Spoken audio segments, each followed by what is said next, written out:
ito, pakinggan ninyo si pakinggan ninyo si Senator Pimentel kung anong sasabihin niya tungkol sa mga kupal na yan. O, pasok, Senator Pimentel. On repeating what has been stated before you interrupted him. So, you let him speak. You get more information. So you let him speak. Si PRRD daw ay dapat magstay lang ng hanggang alas 4 pero nagstay siya hanggang gabi alas 8, alas 9. Gusto nga niya hanggang bukas. Inaya natin siya dito. That's his way of speaking. That's his manner of speaking. Wala na tayong magagawa ron. He's an old hag. Ika nga nila. Matanda na yan. So hindi mo na mababago yan. Subukan mo, yung lolo mo, pagalitan mo, putang ina, duraan ka nun.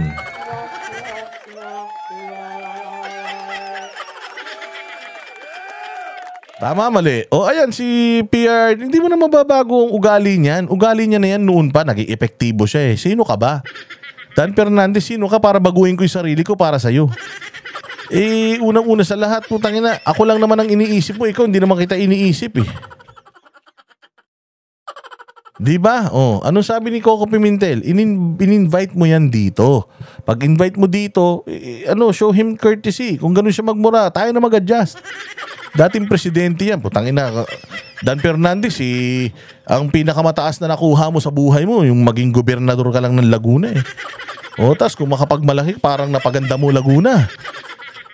You get more details, you get more kwento.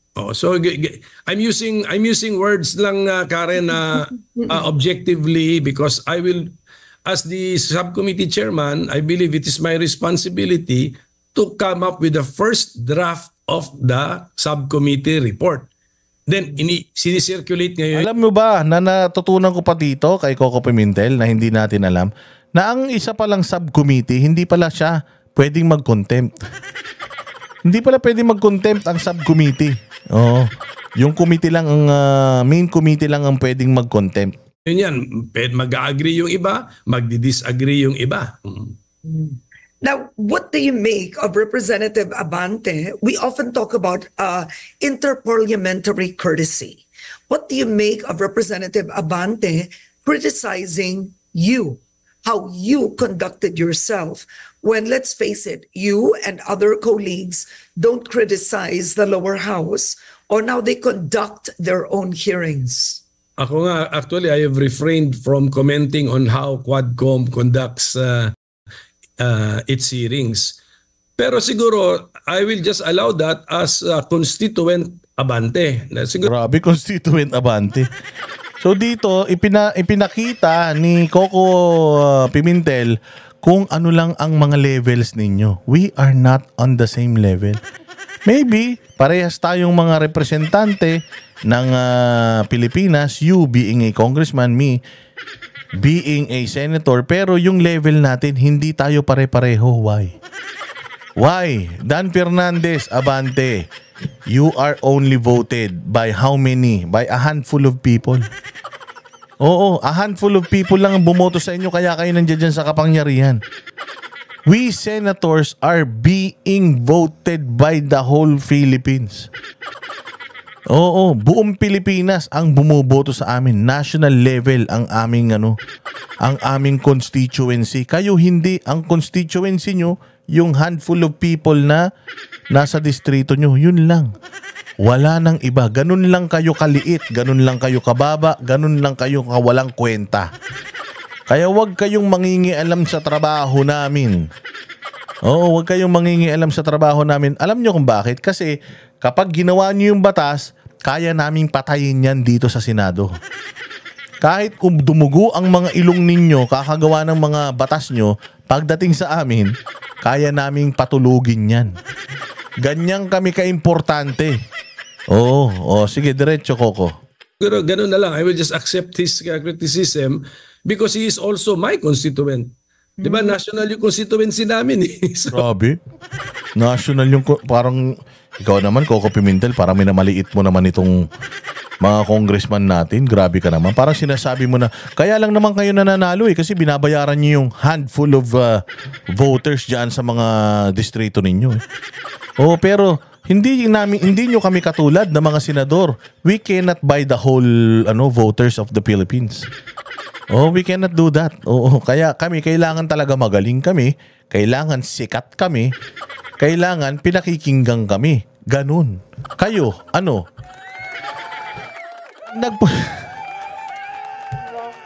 Pag nagpunta ba? Pag nagpunta ba si ano? Pag nagpunta baka nga ako mas kilala pa ako sa iyo Dan Fernandez eh. Pag nagpunta ka sa Davao, hindi ka kilala dun eh. Ako pag nagpunta ako ng Davao, dami nagpapapicture sa akin dun eh. Nagpunta ako ng Bohol, madami magpapapicture sa akin dun. Baka ikaw, kahit maghubad ka dun sa Bohol, baka walang pumansin sa'yo dun eh. Kasi nga, kilala ka lang sa handful of people dyan sa mga distrito ninyo. Yun ang sinasabi nito ni Coco Pimentel.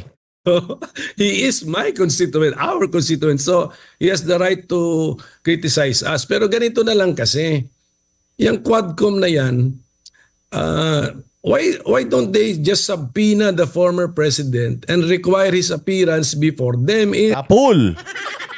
Ang dami nyong sinisita sa amin the way we handled yung hearing namin with PRRD. Why don't you subpoena him? And then, gawin nyo yung gusto nyong gawin. Wala kaming pakialam. That's if he's gonna attend. If he has the respect sa Congress to attend to Congress. Because as far as I know, and the last time I checked, PRRD respects the Senate. That's why pumunta siya sa Senado.